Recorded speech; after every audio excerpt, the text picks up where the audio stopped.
My name is Dani Raznikov. I'm a grandmaster from Israel. I'm a software engineering major, and I'm a junior. Hello, everyone. Today I will be showing my game against Craig Hilby that I was playing in Southwest Class Open. Okay, so let's start.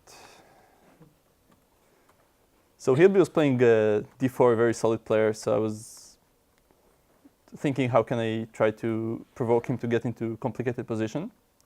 And I went actually for a very solid line. Here, bishop d4 check. So bishop d2 is one of the main moves here. When bishop takes d2, queen d2, there are actually few interesting lines here. This one is a very interesting line when white can win an exchange with knight g5 trick, but black has very good compensation. That's just one example of the lines that happen here. But he went for the less popular move, knight bd2. So here, black also has a bit of a choice. He can play c5, I think. Just kidding. I think Holden played c5 in this tournament, no? I just left. Good timing. I just saw this very exciting game of ex-UTD player with black, David Birches. Equalized here very convincingly with black. But I didn't like, I guess, c5 because I thought the positions are very simple. It's very hard to beat lower rated player. So I decided to go for a logical castle and d5. Knight e5 is the main move. And here basically I have quite a bit of choice. I can go for c5 immediately. It's possible, but the bishop here looks a bit strange on b4. I probably have to exchange it on d2 at some stage. And again, I wasn't really sure how I'm gonna play for a win in this line. I can go for bishop e7, which is very solid, but not very exciting. And the move I chose, bishop d6. Okay, sorry. The move I chose, bishop d6, it's more active. But the problem is computer actually doesn't really like it, because white has interesting way to supposedly get an advantage. I looked at it very briefly before the game, and I wasn't really convinced about it. But my opponent was very happy that he can play this nice trick, knight dc4.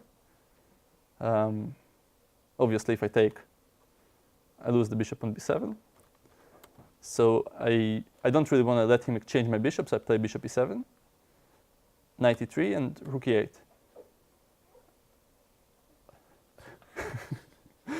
I was planning to go to this position because I kind of managed to provoke his knight to get into e3.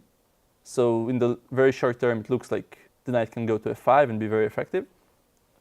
But in reality, it doesn't really bring anything to white.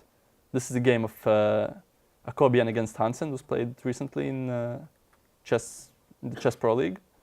And white really doesn't have much of advantage, if anything, and black has the bishop pair, so in the long term, black can even be better. But my opponent made a mistake. I think it's pretty instructive. He played b3, which would be a good idea if I would play something like c5. I would play maybe take and play bishop b2. Or I'm not sure if it works directly here. Maybe I should start with bishop b2. But whenever I play c5, he has the bishop on b2 at least have some chances to be opened up after white will play d takes c5. But if he plays b3 before I play c5, I don't even have to play c5. His bishop will never get to f4. It will stand on b2, but I will be just playing around the knight on e5. I'll play bishop d6, knight d7. I will never actually need to play c5. And the bishop on b2 is going to remain passive. So I'm not sure if you have to play queen a4 maybe, or maybe knight f5 and put the bishop on f4. And then maybe I would like to play c5 when the bishop is not on the large diagonal. So after he plays b3, I think black is maybe already slightly better, because it's not very clear what the knights are doing on e3 and d3. They're just standing here, but they're mostly a target for black, and the bishop on b2 is also not going to be very active. I think he had to play here, I think you have to play here knight f5 to prevent me from organizing my position, because if I'm just on time to play something like g6, queen e7, queen e6, maybe f5, maybe just I could also consider moving my knight, and then rook takes e3 will be an interesting sacrifice. You have to prevent me from doing it somehow. I think knight f5 maybe was a good idea, with the idea of bishop f8, queen c1. And now if you play g6, he has knight h6 check, which is a bit annoying. And if I play queen f6, the c7 pawn is hanging, so maybe I should play something awkward like rook c8.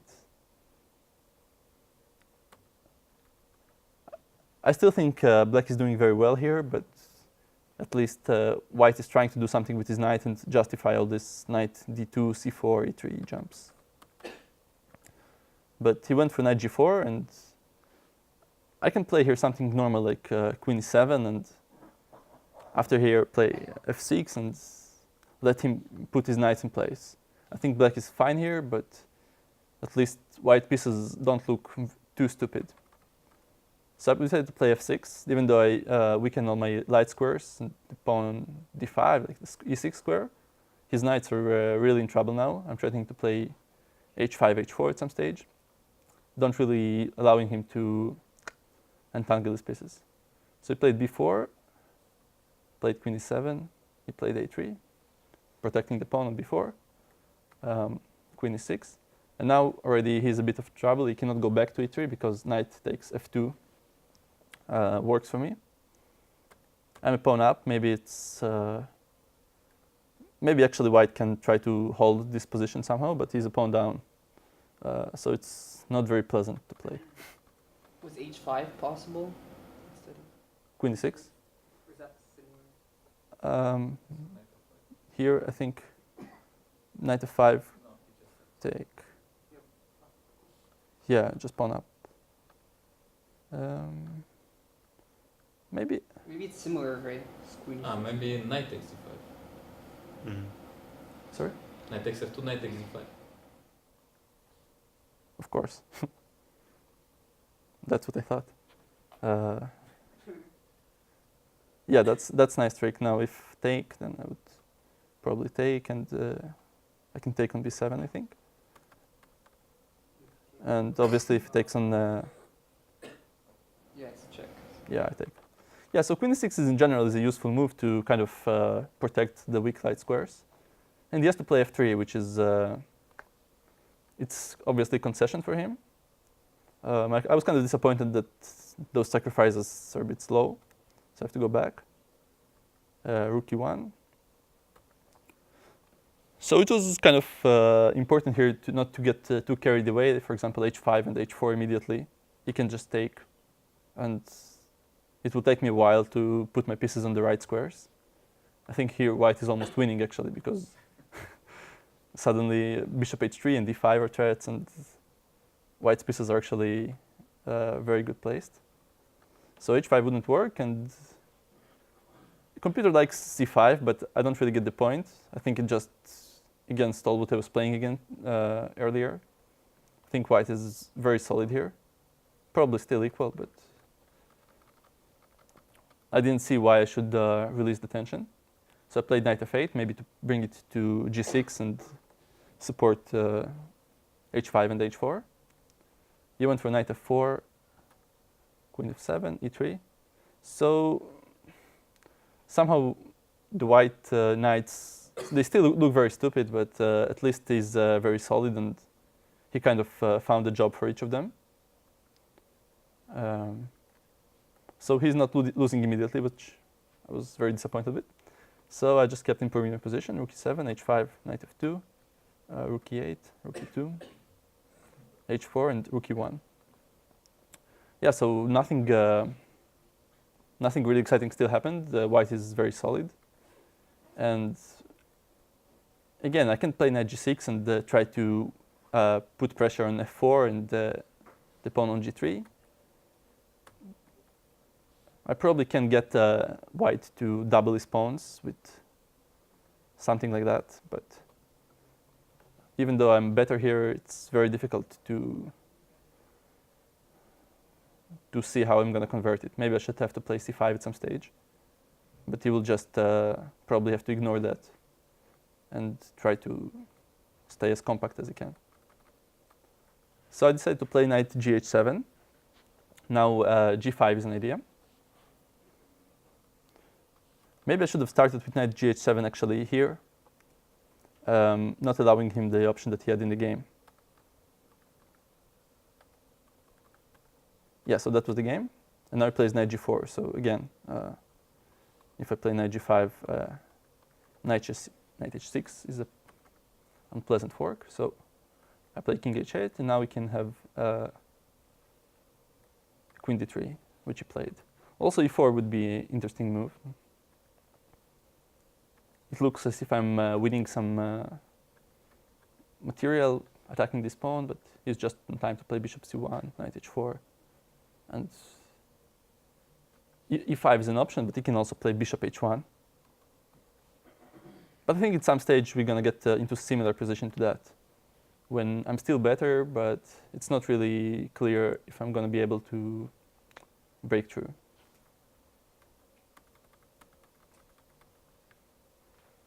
So he played queen d3. I played bishop c8. The idea is if I play g5, he has knight f5 here. And I'm losing, so I want to take the f5 square under control.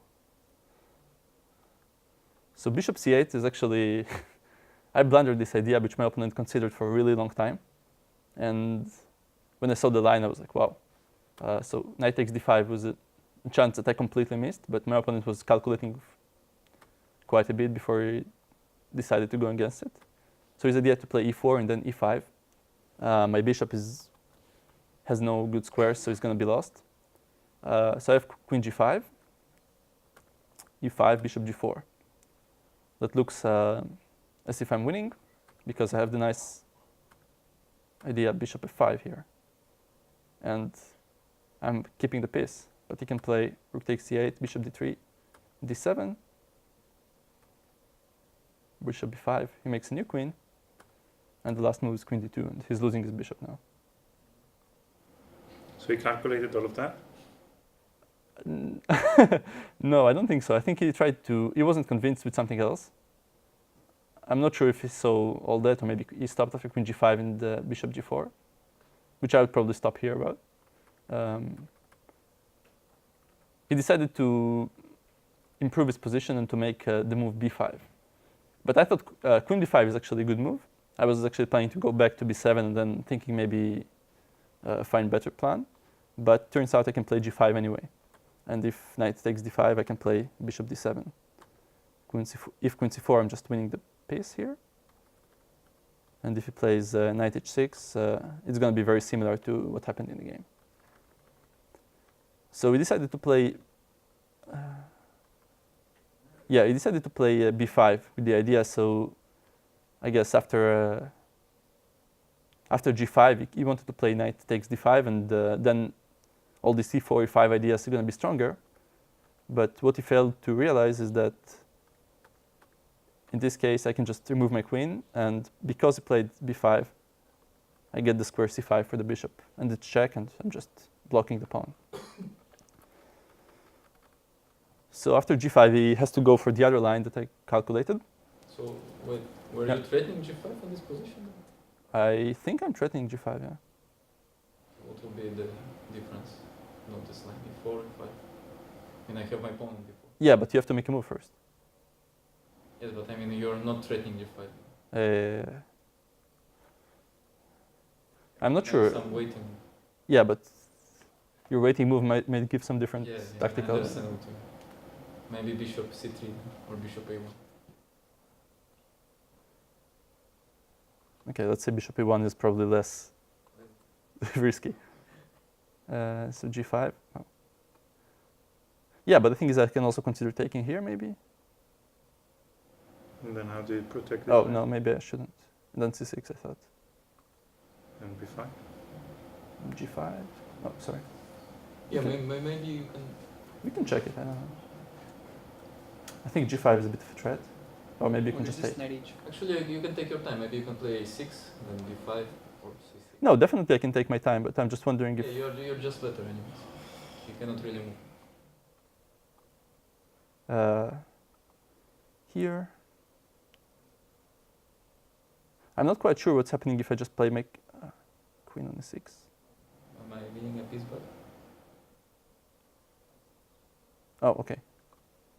No, but you can also play e6, b5. Yeah, it's nice position. Thanks. Yeah, but he plays for b5, which kind of makes sense in the positional point of view, but somehow he failed to consider one important move here. So g5, knight h6, he must go for that. Queen g7, knight takes d5, queen h6, knight e7, rook e7, and f4. He went for this position, and really, if he takes, and if I take on f4, he can take with the e-pawn. He's probably better because my pieces are not really in the game. He can try to penetrate to the e-file, play d5 at some stage to open his bishop. Very mature, thanks. Yeah, but what he failed to realize is after bishop g4, he has to remove one of his rook, and after gf, he must recapture with the g-pawn. And at first, when I was looking at this position, I thought, okay, maybe I have slightly better chances. I have knight g6, knight h4 ideas. But when I actually got to this position, I realized I'm completely winning. And no, the finish was really pretty because it doesn't happen very often that you can bring all your pieces. Rook g7. Now I want to play bishop h3 maybe. I want to bring my knight to h4. Bishop c1, trying to prepare e4. Knight g6, attacking f4. Played rook f1, then knight g5. He tried to play e4, but he's completely lost here. Just for the final, and then knight takes f4.